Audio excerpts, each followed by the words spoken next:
19. Le lendemain, mardi 30 juin, à 6 heures, la descente fut reprise. Nous suivions toujours la galerie de lave, véritable rampe naturelle, douce comme ces plans inclinés qui remplacent encore l'escalier dans les vieilles maisons. Ce fut ainsi jusqu'à midi 17 minutes, instant précis où nous rejoignîmes Hans, qui venait de s'arrêter. Ah, s'écria mon oncle, nous sommes parvenus à l'extrémité de cette cheminée. Je regardai autour de moi.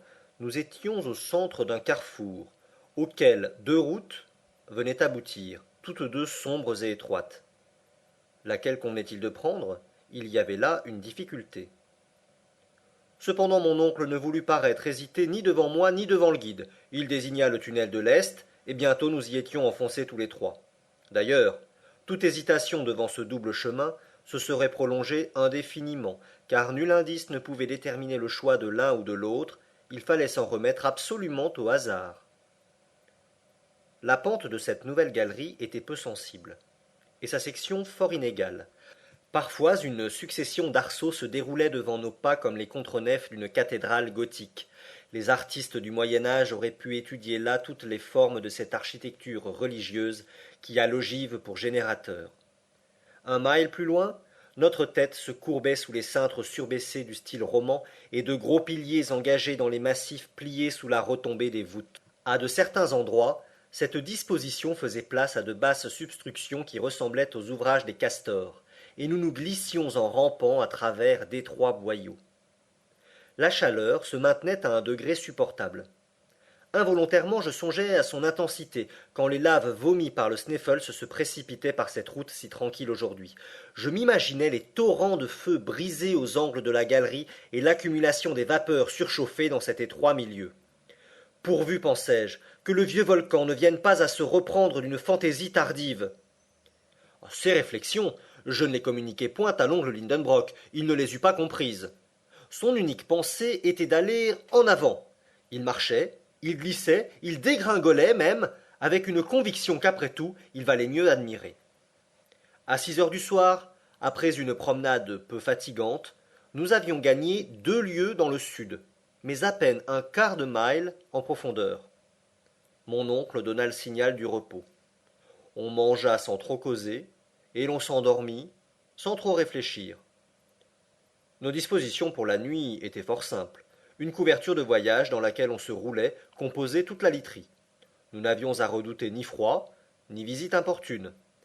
Les voyageurs qui s'enfoncent au milieu des déserts de l'Afrique, au sein des forêts du Nouveau Monde, sont forcés de veiller les uns sur les autres pendant les heures de sommeil. Mais ici, solitude absolue et sécurité complète. Sauvages ou bêtes féroces, aucune de ces races malfaisantes n'était à craindre. On se réveilla le lendemain, frais et dispos. La route fut reprise. Nous suivions un chemin de lave comme la veille. Impossible de reconnaître la nature des terrains qu'il traversait. Le tunnel, au lieu de s'enfoncer dans les entrailles du globe, tendait à devenir absolument horizontal. Je crus remarquer même qu'il remontait vers la surface de la terre. Cette disposition devint si manifeste vers 10 heures du matin, et par suite si fatigante, que je fus forcé de modérer notre marche. Eh bien, cassait impatiemment mon professeur.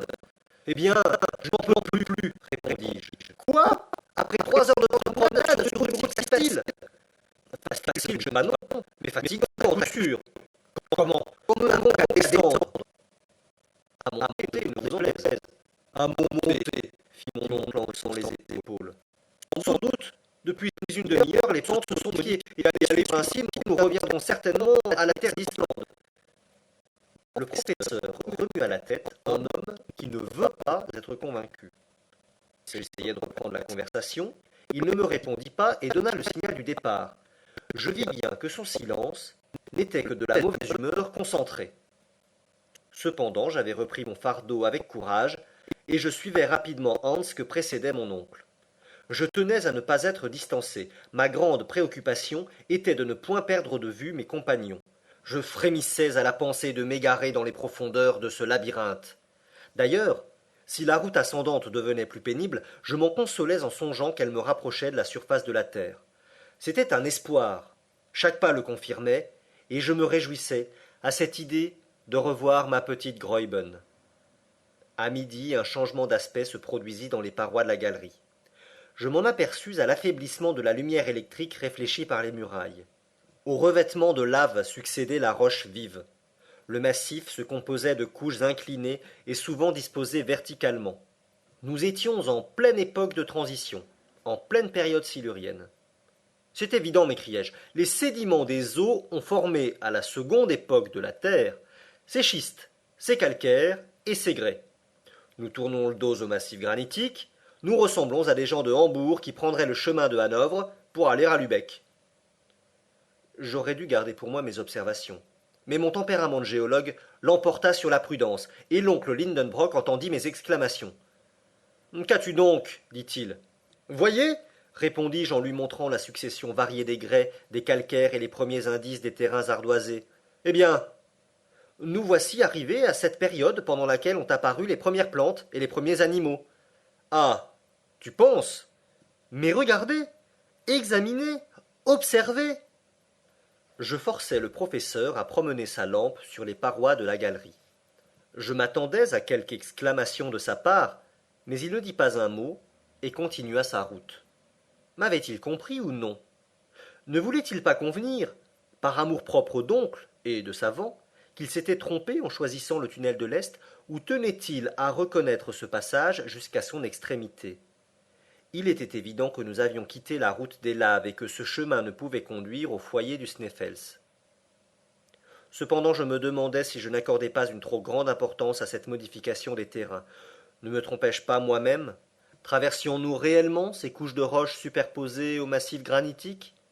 Si j'ai raison, pensai-je, je dois trouver quelques débris de plantes primitives, et il faudra bien se rendre à l'évidence. Cherchons. Je n'avais pas fait 100 pas que des preuves incontestables s'offrirent à mes yeux. Cela devait être, car, à l'époque silurienne, les mers refermaient plus de 1500 espèces végétales ou animales.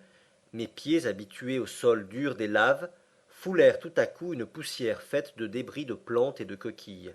Sur les parois se voyaient distinctement des empreintes de fucus et de lycopodes. Le professeur Lindenbrock ne pouvait s'y tromper. Mais il fermait les yeux, j'imagine, et continuait son chemin d'un pas invariable. C'était un entêtement poussé hors de toute limite. Je n'y tins plus. Je ramassai une coquille parfaitement conservée, qui avait appartenu à un animal à peu près semblable au cloporte actuel, puis je rejoignis mon oncle, et je lui dis Voyez. Eh bien, répondit-il tranquillement, c'est la coquille d'un crustacé de l'ordre disparu des trilobites. Pas autre chose. Mais n'en concluez-vous pas ce que tu conclus toi-même? Si, parfaitement. Nous avons abandonné la couche de granit et la route des laves. Il est possible que je me sois trompé, mais je ne serai certain de mon erreur qu'au moment où j'aurai atteint l'extrémité de cette galerie.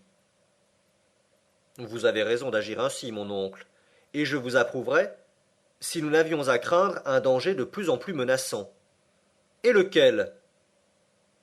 Le manque d'eau. Eh bien, nous nous rationnerons, Axel.